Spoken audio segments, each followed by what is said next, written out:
Friends, ನಿಮ್ಮೆಲ್ಲರೂ ನನ್ನ YouTube ಚಾನಲ್ಗೆ ಸ್ವಾಗತ. ಫ್ರೆಂಡ್ಸ್, ಇವತ್ತು ನಾನು ನಮ್ಮ ಮನೆಯಲ್ಲಿ ಸೀಮೆ ಬದನೆಕಾಯಿ ಮತ್ತು ಕಡಲೆಬೇಳೆನ ಹಾಕ್ಬಿಟ್ಟು ಮಸಾಲೆ ಸಾರು ಮಾಡಿದ್ದೀನಿ. ಟೇಸ್ಟ್ ಮಾತ್ರ ತುಂಬ ಚೆನ್ನಾಗಿ ಬಂದಿತ್ತು. ಫ್ರೆಂಡ್ಸ್, ರೆಸಿಪಿ ಹೆಂಗೆ ಮಾಡೋದಂತ ನೋಡ್ಕೊಂಬರೋಣ.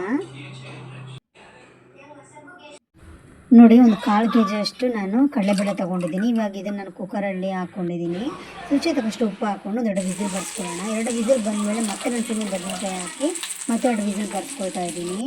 ಈಗ ನಾನು ಮಸಾಲೆಗೆ ಶುಂಠಿ, ಬೆಳ್ಳುಳ್ಳಿ, ಫ್ರೈ ಮಾಡಿ ಇಟ್ಕೊಂಡಿರೋ ಈರುಳ್ಳಿ, 6 ಹಸಿಮೆಣಸಿನ್ಕಾಯಿನ ಹಾಕ್ಕೊಂಡಿದ್ದೀನಿ. ಮತ್ತು ತೆಂಗಿನಕಾಯಿ, ಚಕ್ಕೆ, ಲವಂಗ, 2 ಟೊಮೊಟೊನ ನಾನು ಹಚ್ಚಿಟ್ಕೊಂಡಿದ್ದೀನಿ. 3 ಸ್ಪೂನಷ್ಟು ಧನಿಯಾ ಪೌಡ್ರು, ಅರ್ಧ ಸ್ಪೂನಷ್ಟು ಅರಿಶಿನ ಪೌಡ್ರ್ ಹಾಕ್ಕೊಂಡಿದ್ದೀನಿ.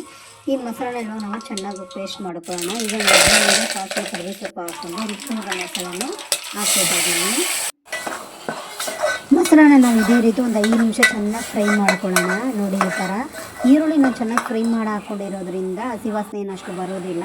ಒಂದು 5 ನಿಮಿಷ ಆಗಿದ ತಕ್ಷಣ ನಾನು ಇವಾಗ ಮಿಕ್ಸಿ ಜಾರ್ ತೊಳ್ಕೊಂಡು ನೀರು ಹಾಕ್ಕೊಳ್ತಾ ಇದ್ದೀನಿ.